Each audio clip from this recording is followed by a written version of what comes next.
Welcome back to the Get Off the Treadmill podcast for practice owners and leaders, where we are obsessed with how to build a successful practice and get a life too. Hi, I'm Chuck Blakeman, and we're going to dive into another topic that helps us make more money in less time, get off the treadmill, and rehumanize dentistry by giving everybody their brain back. Today, I'm with Steve Parker. He's the president, CEO of the Profitable Dentist LLC and editor-in-chief of the Profitable Dentist magazine, where he brings a renewed energy to continuing the work of the founder, Dr. Woody Oakes. Under his leadership, the Profitable Dentist has grown to be the nation's most read periodical for dental practice owners by delivering the kind of relevant, high-value content they demand at every transition throughout their career, from student through retirement. In addition, Steve has expanded the annual TPD Practice Owners Conference to reach the largest online audience of dental professionals ever, and is aggressively building the largest online learning management resource for post-dental school practice education and CEU credit in the country. Welcome, Steve. It's a pleasure to have you back. Thanks for the invitation, Chuck. It is always a thrill to talk with you and an honor to be on. Well, we're excited about it. So today we're going to, for our audience, we're going to talk about things to think about before opening another practice location. I think the ADA said a year ago, or six months or a year ago, that something like 8%, you may have these stats better than me, Steve, but 8% of practices were multi-location, and within 3 or 4 years, it was going to be 38% or something. It's just blowing up. Does that mean you have to do it? Well, we're going to find that out today. But certainly it's happening, so it's something you ought to learn about. And there are plenty of things to think about before you decide to do it. So I'm going to let you run with this, and I'll do the fillers. What's the first thing they need to think about before opening another practice location? Give us the overview. Okay, so great question, great topic too. One that I happen to speak on a lot is a piece of my publication is always dedicated to small group growth. It's a thing that I think 10 years ago, Chuck, when you talked about group practices or evil corporate dentistry or DSOs, it was a bunch of suits, a bunch of MBAs sitting around a table trying to figure out how to stomp the little guys out of business. You go to these events now that are small group formations. It's a husband and wife and 2 associates that they've hired. And, they're just regular docs who have looked at their career trajectory and said, we can have a nice career as a sole practitioner. Man, there are a lot of things that are just going to beat us up. Insurance filing and taxes and HR and all these things we have to do to be a business owner. Would it be handy if we had somebody else to help us? And not necessarily a dentist to help you, but somebody who's trained to do it. Some MBA who is trained to do that. Right. But you can't do it when you're the only producing doc. So you need somebody else to drive a little more revenue, and then maybe somebody else, and then maybe somebody else. So I think the number one place to start, if you're sitting around and saying, hey, I want to retire, and maybe I'm 38, maybe I'm 48, and I still have time. So at 48, you still have time. And you say, I've done the math, and I'd like to put a few $1,000,000 in the bank. And, I could do that if we had 6 offices. And we were scattered around our little town, and you got the mechanics of it figured out, and you can do that. You can find that anywhere, and there are a lot of people who can help you do it. But I think the number one key component is your mindset. And what I mean by that is your mindset about your role. So if you think your role is to just do a whole lot more dentistry and blow this thing up to 6 offices, I have some bad news for you. It is, go buy a lottery ticket. You have a better chance of winning, I don't know, what's it up to, $1 billion or whatever, than you do of just doing more dentistry. Number one, it's physically impossible. But number two, the things you need to focus on and make happen aren't related to how well you do procedures. It's how you see yourself. And if you see yourself as the CEO and the person who looks at your dental career trajectory and says, I'm seeing patients 4 days a week now, but man, when we get to 2 offices, I have to manage that second office. So I'm only going to be able to see patients 3 days a week. And when we get to the 3rd office or the 4th office, I'm going to scale back to 2 days a week, because 3 days a week, I need to be making decisions about investments. I need to be making decisions about locations. I need to be making decisions about hiring and firing and the systems we put in and I got to figure out what kind of phone system do you do with that, or what kind of internet. I mean, I got group offices that spend $4,000 or $5,000 a month on internet, for crying out loud. Most of the docs that we, that listen or are talking to, they're struggling with whether to pay 25 extra bucks for the 300 gigs or whatever. So and at some point, depending on how big you choose to be, I always see it as about 15 to 20 practices. You really don't get to be the dentist anymore. Somebody has to be the full-time CEO. So I think the place to start is that you? Is that do you see yourself in that role really? And it's not about the dentistry anymore. It's about building a good size enterprise. So step one is to sit back, take a good evaluation of yourself. If you have a spouse or partner, you better sit down and have that conversation, because I promise you, if you're working 50 hours a week now and you're going to scale this thing, you're not taking more days off. You're putting it in. Now, the good news is it pays off exponentially, but it's not an easy putt. Yeah, well, that's a good place to start. I think one thing you said stuck out to me. Somebody has to be the practice leader, the business owner, the CEO-ish type of thing. Somebody has to play that role. Just like we need a clinical leader, we need a business leader. And I think to some of our listeners, they might say, well, I want to own multiple practices, but I really don't see myself as the business guy. As you were talking, I was reminded of this one situation where these two guys own 8 locations. One is a dentist, and the other is basically an entrepreneur who built businesses. Right. And that person is the person who plays the CEO role, and the dentist has funded it with his great dentistry.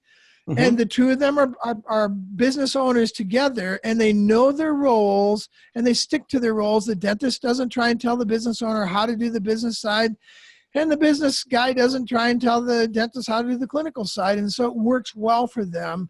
So the point of that rant is, even if you don't see yourself as the business guy, you can own multiple offices if you want to, but A, you better get somebody who's really good at the business side, and B, you better stay out of their way. Well, and so here's some full disclosure, Chuck. I own dental labs. That's how I got into dentistry 17 years ago. I sold a very large telecommunications infrastructure company, power company, and I had a good friend who said, the thing you need to do next is get into the dental lab business. His wife was a dentist, and he said, all I know is that they're all expensive, and Sarah thinks they all suck. So somebody needs to come in here and get a handle on the dental lab business. So I got involved mostly by doing what you do. You go in and you buy successful dental labs. Well, you put 2 or 3 of those together, and then you try to create systems. It's like herding cats. Everybody's their own artist, and they want to, so my theory is you give up the business side. It took about 10 or 12 years of struggling with those same people. So what I did about 2 or 3 years in, and I started hiring other people, built a good system. And then I started buying those same labs back. It didn't work. People went their own way. And what I figured out was I needed to back up and hire really good people and let them just stay out of their way and let them do their job. So they're able to do exactly what you said. They're able to back up and say, listen, I can't afford this expensive CAD CAM equipment. I can't afford these expensive systems. We need to hire these people. I can't afford to hire them. Well, I'm the guy who knows how to put that together, because I'm the business guy. I know how to do the ratios on it. I know how to, find the money for it. I know how to look at what's profitable and what's not profitable. So we created a good partnership. And I've done that same thing in dental practices, this exact same situation. But you hit the nail on the head. If that's not you, it will fail miserably, and you're going to lose a lot of yours or somebody else's money in the process, and lose time. You might lose 10 years of trying to build your retirement and find out that you make I've seen a lot of docs, they make better employees than practice owners. So part of it is I think the majority, it's personality and it's our bent, but the majority of people would not have the the desire to own their own practice, which is why it works for some and others are happy to work for them. It's mutually beneficial. There's nothing wrong with that. So that's step one, is to figure out, do you actually want to own a business rather than just do dentistry? Mm-hmm. And where would you go from there? I say, yep, I want to do that. I'm in. Now what do I do? I think the second thing is team. So you're going to need some key components you don't have as a solo practitioner. You can now, today, you can hire fractional CFOs, chief financial officers. And that's the person who is who's going to sit down and tell you how to divvy up the money coming in, the money going out, and the little bit that's left over, how to invest that into a new office, a new associate, a full-time controller to manage your money, a full-time, an accountant, a full-time bookkeeper, a full-time training staff. They're the people who can help you manage that going forward. Now, here's what I would say. And I love my dentist friends who, want to grow their business, and they hire, for the front desk, they hire their sisters, cousins, brothers, step friend who used to work the front desk at the nail salon and knows everything about bookkeeping. You cannot do that anymore. To my good solo practitioner friends, stop it. You can't do that. You've got to hire somebody who has a degree and somebody who understands what they're doing. And if they're going to run your books, they probably need an accounting degree. Now, the good news is, again, you can hire a fractional accountant, somebody who has 5 good sized clients. You're one. So you get every Friday or you get every Monday. They'll close your books. They'll tell you what your EBITDA, your profit is. And it's real deal accounting, but you have to do that. Can't do your own books anymore. It's not a wise, valuable use of your time. And I promise you, you're just not, I went to IU business school. I put it up against any business school in the country. I'm not smart enough to do it. So the second step is start looking for those key team players that are not clinical, and they're not just a body at the front desk who knows how to be polite and process people through. And that's different based on how big you want your enterprise to be. Well, I was giggling as you were talking about this because I've had a couple practices. We work with practice owners to help them build their practice, and I've had a couple that I simply failed with for one of two reasons. They couldn't let go of the tactical business stuff that they shouldn't be doing their own QuickBooks, doing their own bookkeeping, their own tax accounting, those kinds of things that they have no business doing, and grab the right things. And the biggest reason is what you talked about earlier, hiring people you know and love to be part of your practice, and doing it because you know them and you love them. I've had this discussion multiple times. Stephen Covey, I was honored to be quoted in his 3rd book shortly before he passed. And he's famous for start with the end in mind. It's one of his 7 habits. Start with the end in mind. Dentists don't start with the end in mind too often. They start with, who's my friend, and how can I help them out? And my friend has a daughter who dropped out of school. Well, let's see if we can put her at my front desk and help her out. And it doesn't work. And I can't get them to do it the right way. Marshall Goldsmith wrote a book called What Got You Here Won't Get You There. And it's the same thing with people. The people that got you here will not get you there because you hired them for the wrong reasons. So the mantra becomes, rather than starting with a friend and hoping to get to where you want, start with the result you need. Start with the end in mind. What do you want out of this? What do you want from a front desk person? What result do you want? Then go find that person. So start with the end and then find a friend. And maybe your friend can help you out, but maybe not. Yeah, I think you also, again, as your role, if you're the practice owner, your role is to be the voice and the personality and the culture and the attitude of the practice. Steve Jobs was Apple. And you saw what happened when he left. The personality changed and it wasn't so good. And you bring him back and the personality changes back to what he does. I have had situations over the years, Chuck, where I had somebody that had been with me for a long time. We had grown very, very large, and I needed to bring in some very highly educated, very experienced talent a lot of times in financial areas. And I had somebody who did really, really good with the books when we were, this big, but now we're this big. And so what I always do is find a place for that person. The struggle is they like doing what they're doing. I was always prepared to carry somebody in that role. They kind of knew it was not busy work, but they knew it wasn't what they might have wanted to do. But it certainly was it was good for the business and good for the company.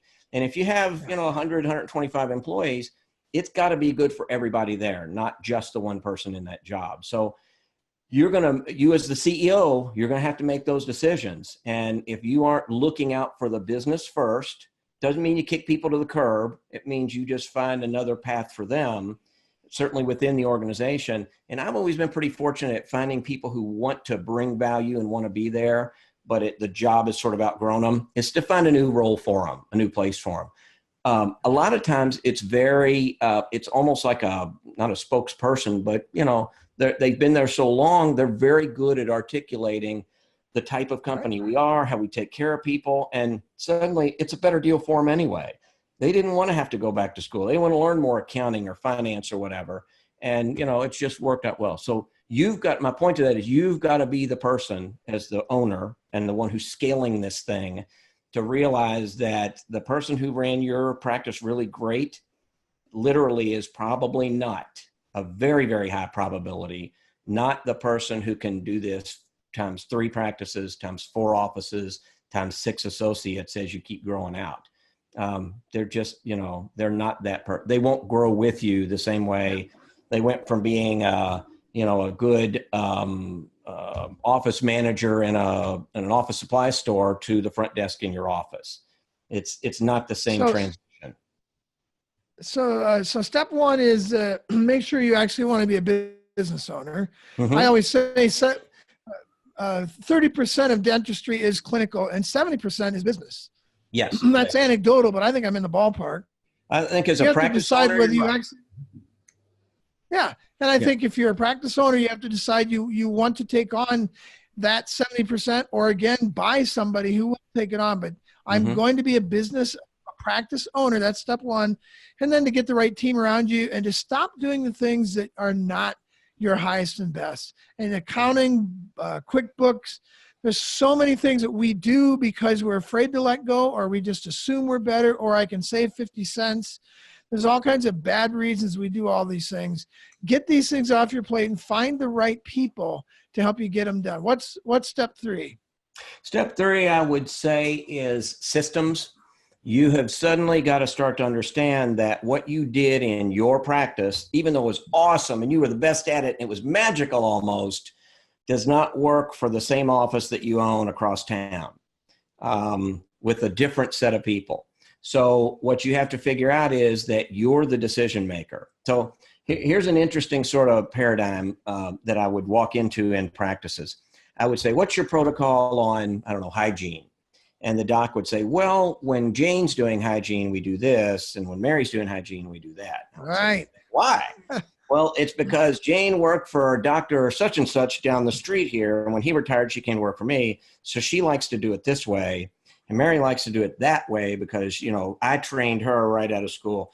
And so again, back to number 1 in the mindset, your role is to say, listen, here's how we do it as an organization, period. Now, if Mary doesn't like it and Jane loves it, one of them's in for a good ride. The other one's in for, a talking to. A transfer. Yeah. Transfer. We're going to help her with her career growth somewhere else. They just, you've got to be able to make those hard decisions and you've got to be able to stick to them or you literally can't scale. So one of the things sorry to interrupt, but this is so important. One of the things practice owners don't understand, they think that being loving and caring and nurturing is the thing we need to do as a practice that will make our patients love us. No, it's actually consistency. Yes. That when they go to hygienist number 1 or hygienist number 2, or they go across town to your second location because they couldn't come to yours, they find that they get the same treatment, the same loving, caring treatment through the same process and the same system. I truly believe that people make the quality decision before they leave home. Do I want a nice, quiet lunch, or do I want a hamburger thrown through a window at me? That's a quality decision. And then I ask myself, where do I get the most consistent quality experience I want based on a hamburger thrown through a window or a quiet lunch? And I'll go to that place where they're consistently giving me the same thing. It's about the process. So I just wanted to land on that again. That's big for number 3. We got room for one real quickly, one more, and then they'll just have to come find you to get the rest of it. But what's one more thing they can do to think about opening another practice location? I would say number 4, and it's a key thing, and I have some really key people in this industry that have preached this for a long time and are finally starting to get some traction, and it's training. And training doesn't mean reactive training, like something screwed up, so we're going to learn how to, file insurance right, or we're going to learn how to do this. Training, I always like to say, means it's scheduled. It applies to everybody. In the lab business, one of the reasons my labs have done so well is I would have lab managers who would say, yeah, if this thing comes out, I'll go to the training and I'll come back and teach everybody else. And I'm very known for saying, we won't learn anything new inside these 4 walls. Nobody will. For any technician, we got to get outside of these walls. So that means I'm going to send them to a training course somewhere. Chuck, you cannot imagine, and even in the practices I've been involved with, take the assistants and send them to some kind of training, send them out, spend the money. It is the best investment you can make. Your hygienist, spend the money to get them out, let them go together, let them learn a new technique, let them learn new treatment planning techniques, proposal techniques. There's some great companies that will teach you how to propose treatment and the language to use. I promise you it pays for itself within 60 days of getting them back. The other thing is your team realizes you're investing in them. And I promise you, here's the awesome thing about dentistry. And one of the things that the DSOs do really well is sole practitioners just don't they assume you went to hygiene school, you know what you're doing, so come in here and do it. The DSOs are constantly training. So they feel their value is increasing. They invested in them. They know more. They do more. I'll interview a lot of them and they'll say, yeah, I could go somewhere else now that I have all these skills, but I kind of like it here. And they continue to invest in me. So the practices that I see make training an integral part of what they do for everybody. And they either bring somebody in and make it a big deal or they send them out. Online training is awesome, but you've got to let your people feel like you care enough to spend a couple $100 and send them to, a hotel ballroom, downtown, and to see somebody who's really good at this. And it's just a thing in dentistry. It's a thing that every other business does, but dentistry assumes that once you graduate, you got it. You got this licked. So training is a reactive process. No, it's ironic, or it's not, I don't know if it's ironic, but it's sad that dentists will send themselves to all kinds of training. Mm-hmm. And then they'll come back and try and translate it for their staff, and nobody gives a rip because it was just the dentist comes back all excited about something they can't quite articulate to everybody else, and they get all frustrated because nobody will buy into it. Bring your staff. I know you have a Practice Owners Conference, the Profitable Dentist Practice Owners Conference. I know you encourage people to bring their staff. We have our GOT summits we do quarterly. We got one coming up in February, and it's the same thing. Bring your staff. Bring at least 1 or 2 or 3 people who can translate this and communicate this to everybody else. And for multiple reasons. One, you're no longer the evangelist all by yourself, but more importantly, you are telling your staff, I care enough about you to invest in you, not just in me. It's a huge thing. Well, I wish we had time for more steps, but we're just kind of setting the hook with people. If they want to learn more about how to start their own practice, how do they get a hold of you? I can be reached. Of course, my magazine, my publication is The Profitable Dentist. Been around for 30 years. It was a newsletter years before that, so we've been around a while. You can find that at theprofitabledentist.com. And I am very available on that site. My email address is steve@theprofitabledentist.com. I'm very active on social media for a lot of reasons. It's a great way to connect with our audience. It's a great way to connect with dentists who want to be practice owners and practice owners who want to be more successful, profitable practice owners. So I'm try to make myself very, very available on social media, sometimes have a little bit of fun, but which is, part of business. Your role as an owner is to teach people also how to have fun while they're at work. But also just to be able to share what I do and learn and kind of develops over time with our audience. I mean, that's what we're here to do. A rising tide lifts all boats. So, we're here to help with that tide a little bit. Awesome. Well, we're excited to help you get there. If you're not already listening to the Profitable Dentist podcast, subscribe to that and make sure you get a subscription to the Profitable Dentist magazine as well. They're both well worth it. Steve, it's been a joy to have you on. Let's do it again. Chuck, anytime, man. I'm always here for you. All right. Thanks, buddy. Have a great rest of your day. You too. See ya. If this podcast was helpful, please subscribe by computer or by phone, or connect with us at www.gottsummit.com, 2 T's, GOTT summit.com. That stands for Get Off the Treadmill. We have those summits quarterly for dental practitioners only. Or connect with us at www.chuckblakeman.com or email us at grow@cranksetgroup.com. Let's get off that treadmill. Let's get into the participation age. I look forward to seeing you in the next podcast. Thanks.